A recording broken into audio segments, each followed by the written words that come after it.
Within a matter of moments, the pans are cool enough to pop out of the molds.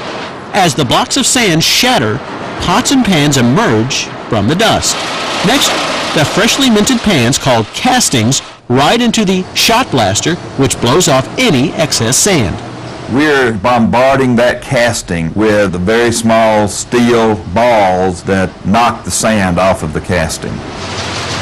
Next, the pans shake over a vibratory unit where wet stones smooth out any rough edges. Then, it's into the seasoning chamber.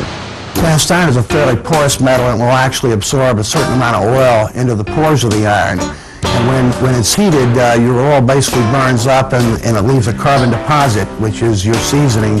Seasoning creates a naturally non-stick pan. In the past, seasoning was done at home over the course of countless cookings. And while Lodge still offers non-seasoned pans for sale, they've come up with a way to duplicate the process, creating pre-seasoned pans. They can buy Lodge Logic seasoned right out of the box. Not everyone can inherit their grandmother's pan.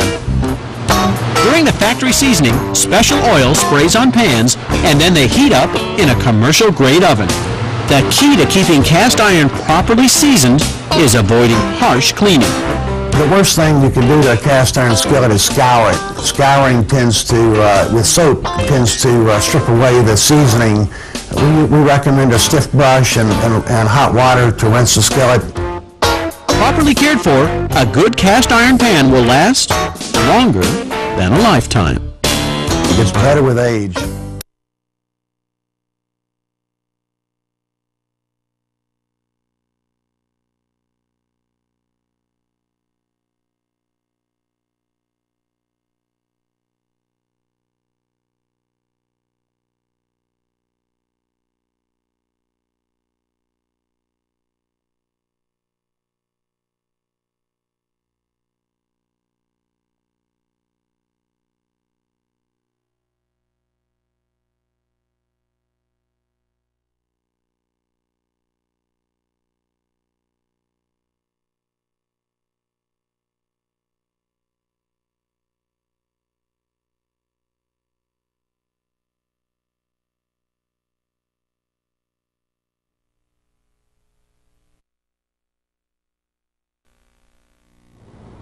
When it comes to fish, less is more, and that's especially true for scallops. Now this time of year, you can get the fantastic Nantucket Bay scallops, if you're lucky. And if you do, there's almost nothing you can do to them that's better than this.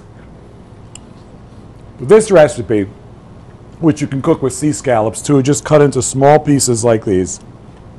It's about the simplest scallop recipe I know, and I'll show you how to do it right now. In a skillet with no fat, I'm just going to brown these beauties very, very lightly. So 3 minutes from now we're going to be done here. We just want to get a tiny bit of color on these, and we don't want them to overcook at all. They should still be quite rare in the center when they're done. Some salt and pepper.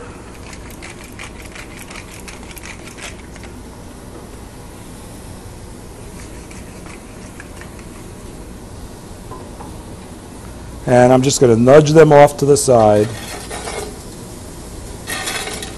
while I deglaze this pan a little bit. The secret ingredient here is water. A little bit of butter.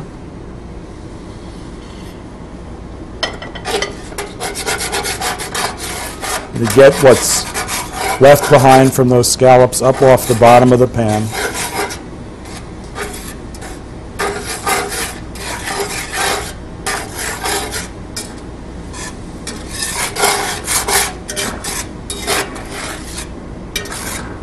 And finish this with one of my favorite combinations. We've got the butter and now some soy sauce. Not much. Scallions, and when we serve it, we're going to garnish with a little toasted sesame seeds. So about 3 minutes after we started, we're finished. And you don't get, these are very expensive, so you don't get huge servings, but what you get are the most delicious scallops you ever tasted. A little more soy over the top. Just a drizzle. And some toasted sesame seeds. You toast these in a dry skillet. And there you have it. 3-minute base scallops with soy and sesame. And trust me, there is no better dish.